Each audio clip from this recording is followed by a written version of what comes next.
histórico da química orgânica nos confirma que no início se pensava que os compostos orgânicos eram de origem animal e vegetal, de seres vivos. Numa experiência de laboratório muito importante, feita por Wöhler em 1828, se conseguiu um composto orgânico, a famosíssima ureia, a partir de um composto inorgânico. Então, a necessidade de ter ligação com a vida acabou com a síntese da ureia. Ao sintetizar ureia sem o processo metabólico animal, provou-se que o composto pode ser produzido de outra forma, de outra origem. E passou-se a ter o conceito atual. Composto orgânico é aquele que tem carbono. Então, nesta aula de agora, nós vamos precisar te convencer que para ser orgânico tem que ter carbono. Porém, muitos compostos com carbono não são orgânicos. E tá complicado. Então, esquece a polêmica e vamos devagarinho. Vamos analisar as principais diferenças entre os inorgânicos, aqueles originalmente dos reino mineral, e os compostos orgânicos, aqueles que têm carbono. Bom, primeiramente, a quantidade de compostos é de goleada. Se os inorgânicos estão na ordem de 150 mil, meu amigo, os orgânicos estão em torno de 6 milhões. Meu amigo, é muita diferença. A quantidade de compostos orgânicos é fabulosa, está aumentando sempre mais. Esta química orgânica, ela merece respeito. Por isso leva a melhor camiseta nesta aula inaugural. Bom, se os compostos orgânicos são muitos, não chega a explicar por que a ureia é orgânica e o cianato não é. Então vamos em frente. Segundo item, nós temos na tabela periódica 118 elementos químicos. Os 118 elementos químicos participam dos compostos inorgânicos, inclusive o carbono. Inclusive o carbono faz parte da química inorgânica. Mas na química orgânica, só 4. Meu querido, carbono, hidrogênio, oxigênio e nitrogênio. Uma palavrinha mágica, Schon. Schon quer dizer ser, que é essencial. Ter carbono é essencial. O hidrogênio será o acompanhante ideal. Ele completa as ligações do carbono. Ter oxigênio será um composto oxigenado. E ter nitrogênio será um composto nitrogenado. E a ureia, ela é completa. Ela é composto oxigenado e nitrogenado também. Bom, com um detalhe. O oxigênio, ele é do grupo 16. E logo abaixo dele está o enxofre, o S, o sulfuro. Pois o enxofre pode substituir o oxigênio em alguns compostos. Então nós teremos, por exemplo, álcool, que é com OH no final, ligado a carbono saturado, e se tiver enxofre, será tioálcool. Então, quando eu digo 4, não é rigorosamente. Posso ter o oxigênio substituído pelo elemento seguinte da tabela, que é o enxofre. Da mesma forma, o fósforo pode entrar no lugar do nitrogênio. Mas, essencialmente, os compostos orgânicos são feitos apenas de 4. Isso nos leva a uma primeira pergunta. O carbonato de cálcio é orgânico ou é inorgânico? Eu vou fazer um traço em X quando não é orgânico. Por que ele não é orgânico? O primeiro motivo é que ele tem cálcio. Cálcio não é elemento característico de composto orgânico. Outro detalhe, O carbonato de cálcio é o calcário, são as pedras, as rochas calcárias, o mármore. Bom, então, isto, do ponto de vista dos alquimistas, está batendo. O calcário é inorgânico porque é do reino mineral. Vamos fazer de conta que eles estão valendo ainda. Bom, continuando. O tipo da ligação vai te convencer. Qual é o tipo da ligação química que existe nos orgânicos? Nos orgânicos, a ligação química é exclusivamente covalente. A ligação química é covalente. E qual é o tipo da ligação química nos compostos inorgânicos? Todas. O que eu quero dizer com todas?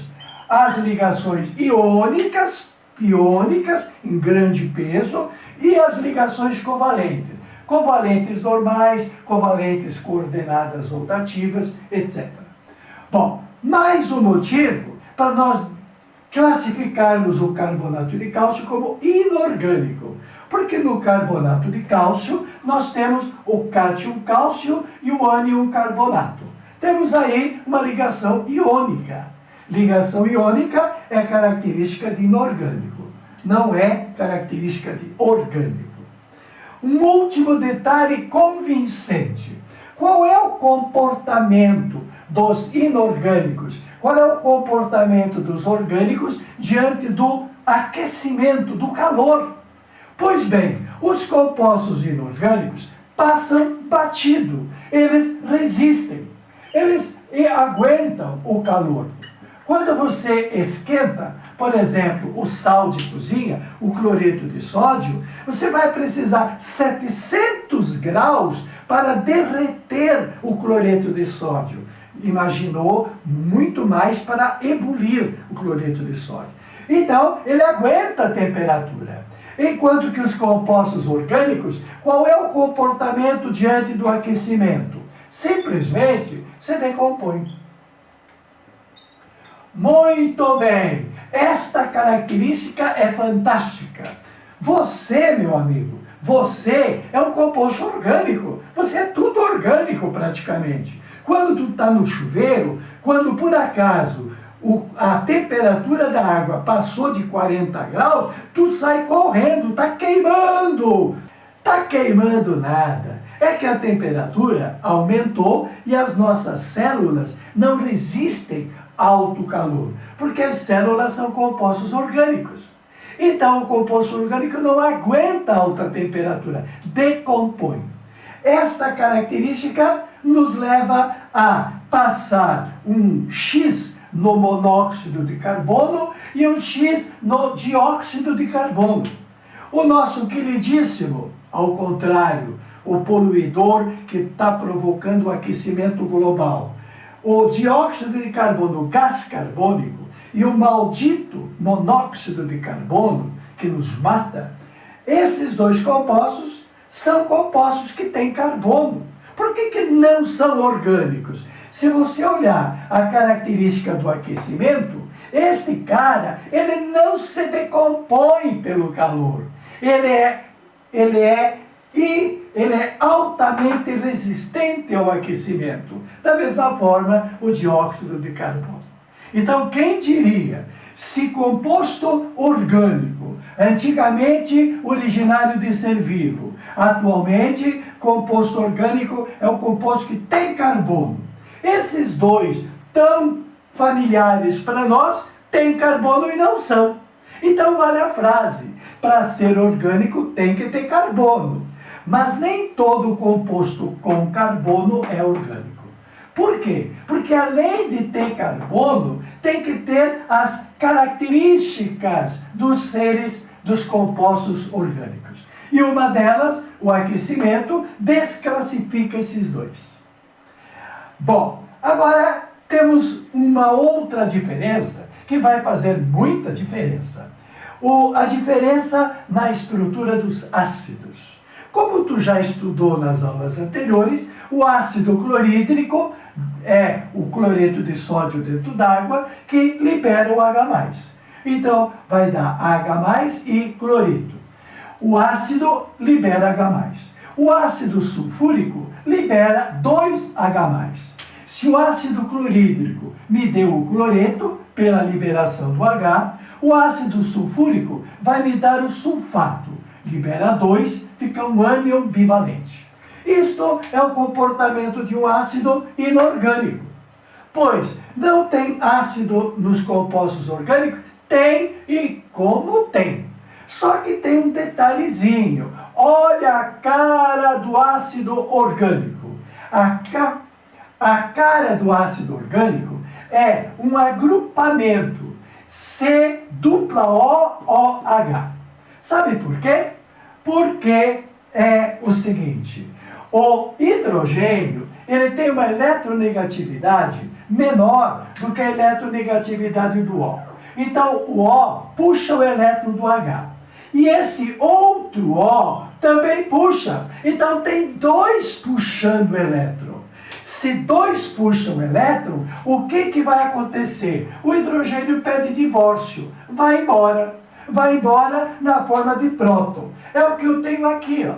Olha que interessante. O ácido chamado metanóico, que tu vai saber muito bem, ele tem 2 Hs. Só que esse H, ele não tem capacidade de se divorciar. Por quê? Porque ele está ligado no C, que não tem força para puxar o elétron. Agora, este H, que está nesse agrupamento, o que vai acontecer com o H desse agrupamento? Ele vai ionizar. Da mesma forma que o ácido clorídrico ionizou, liberou o H, o ácido metanóico vai liberar o H.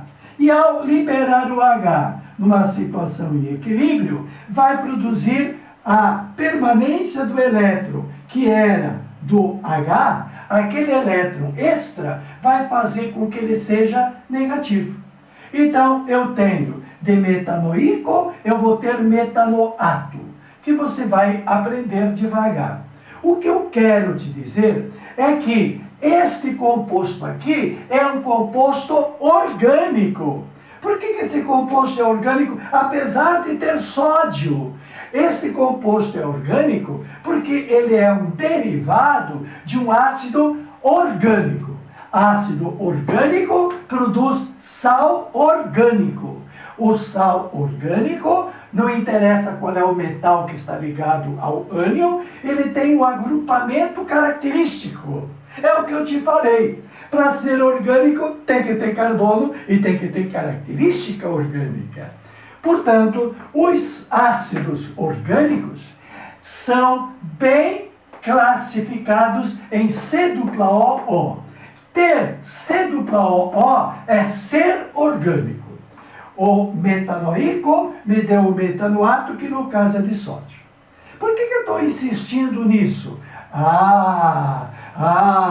Porque nós temos que explicar por que a ureia é orgânica pela presença do carbono e por que o cianato de amônio também tem carbono. Por que ele não é? Porque ele não tem cara. Ele não tem a cara dos ácidos orgânicos. Então vamos começar de leve. Vamos começar por um fácil, que se chama ácido cianídrico. Esse aqui também, ele é muito perigoso, faz muito mal e mata. O ácido cianídrico tem carbono, mas é um ácido do tipo quê? Do tipo inorgânico. Por que ele é do tipo inorgânico? Porque ele não tem a cara. Qual é a cara? COO, que nós vamos chamar de carboxila. Bom, quando o ácido cianídrico ionizar, ele vai liberar o H+. O hidrogênio se divorcia, separa da molécula, então tu terás o H+, e o cianeto. O cianídrico me deu o cianeto, beleza. Agora, eu posso ter também o ácido ciânico. O que é o ácido ciânico? Ácido ciânico é um derivado do cianídrico. Ele apresenta oxigênio.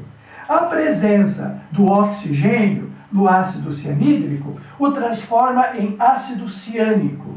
E o ácido ciânico, da mesma forma que o cianídrico, libera o H+, produzindo H+, e produzindo cianato. Então, este agrupamento esse agrupamento negativa com o elétron do H que foi, esse agrupamento cianato, oi! O agrupamento cianato, no caso de amônio, que foi o que o Wöhler utilizou, o cianato de amônio é o quê? É o quê? Inorgânico. Por que é inorgânico? Porque é um ânion, é um sal que veio de um ácido sem a estrutura orgânica, sem a carboxila. Portanto, nós temos aí a explicação que agora está convencendo o que era composto orgânico, era o composto do serendil. O que é composto orgânico? É um composto que tem carbono e tem umas características a mais. Tu não esquenta a cabeça não, cara. Esquenta a cabeça não. Por quê? Porque não se pede o porquê. Por que o cianeto de potássio é inorgânico? Por que, digamos, ele não presta? Não presta como orgânico. Por que o cianeto de potássio é inorgânico? Não se faz essa pergunta, mas você poderia responder. O cianeto de potássio não é orgânico porque é derivado de um ácido inorgânico, sem a carboxila.